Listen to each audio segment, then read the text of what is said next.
Hey guys, Monke AU here with another video. Today we're going to be looking at matchmaking and predicting UFC bantamweight fights. So as the name suggests, we're going to be looking at fights that should be made in the bantamweight division to keep it going and make sure that the title picture is not stagnant, especially after this weekend's loss. But anyway, first fight, Merab Dvalishvili versus Umar Nurmagomedov. I think this is the fight that everyone wants to see. Bold prediction, I think Umar is going to knock out Merab. I say this because, well, regardless, I don't think Merab is going to win this because his wrestling is usually the key factor to winning his fights, and Umar has excellent wrestling, so he's going to be able to negate Merab's wrestling.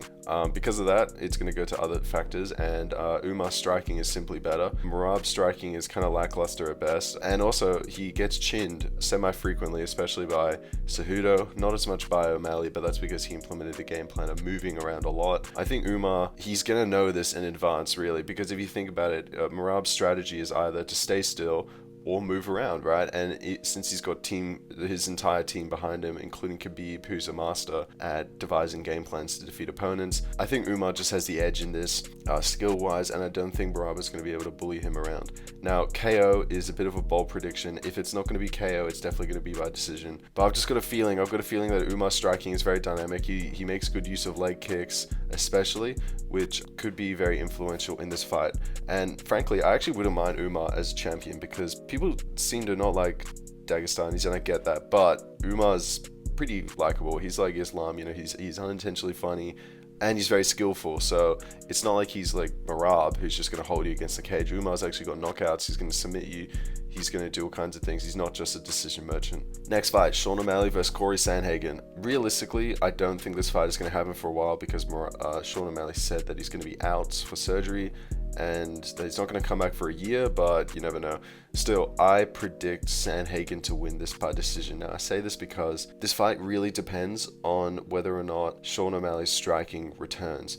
If Sean O'Malley's striking does return, then he probably outpoints Sandhagen. If it doesn't, though, Sandhagen is the more well-rounded fighter. He's going to implement takedowns. He's going to go for submission attempts, which isn't just going for a half-assed triangle when Merab's on top of you. He's going to be pushing the agenda. He's going to be pushing the pace. Also, this fight also depends on whether or not Sandhagen gets back his striking, because in his last fight against Umar, he clearly focused too much on wrestling, and his striking actually regressed in terms of its uniqueness and accuracy, and well, he got outstruck by Umar. I think Sandhagen would probably clinch a decision in this scenario, but I think this fight should happen. It'd be a striker's paradise. It won't necessarily be the best fight for O'Malley to actually develop his skills, because clearly it's the takedown defense that he's working on, but still, I think this will be a great fight and I'd love to see it. Next fight, Petr Yan versus Deiveson Figueiredo.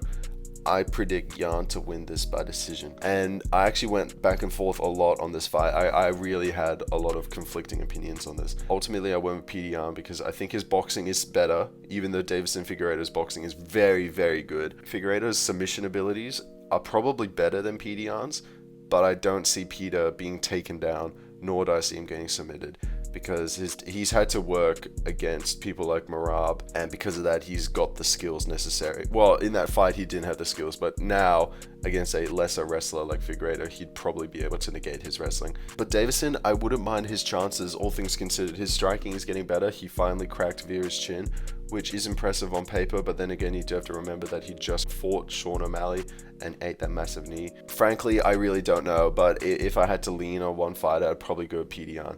Regardless, I think this would be a really exciting fight. I love it when fighters move up in weight classes and do it successfully. It's great to see Figueiredo go at it. And also, this would be a battle of two champions, so I would just be very excited to see this one. Next fight, Jose Aldo versus Henry Cejudo. This is a legacy fight. I think ranking-wise, this doesn't make a whole lot of sense because Jose Aldo is 12 and Henry Cejudo is number 6, so it's a bit of a leap. I think this fight was meant to happen a while ago, but it never occurred. In this scenario, though, I think Jose Aldo would win this by decision. I say this because he's had way more experience overall.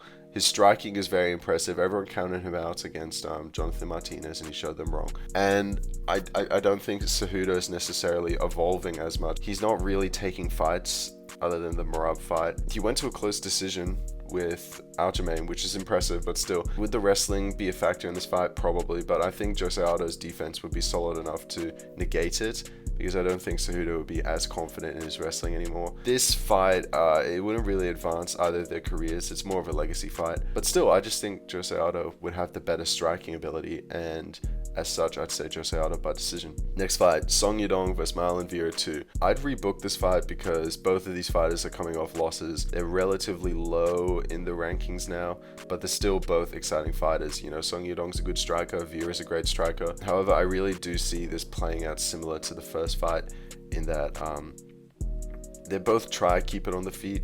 I don't think either their wrestling is good enough to really have a massive advantage over the other. In terms of submission threat, I think Yadong probably has a slight advantage, but again, since there's no wrestling, I severely doubt that this will come into effect.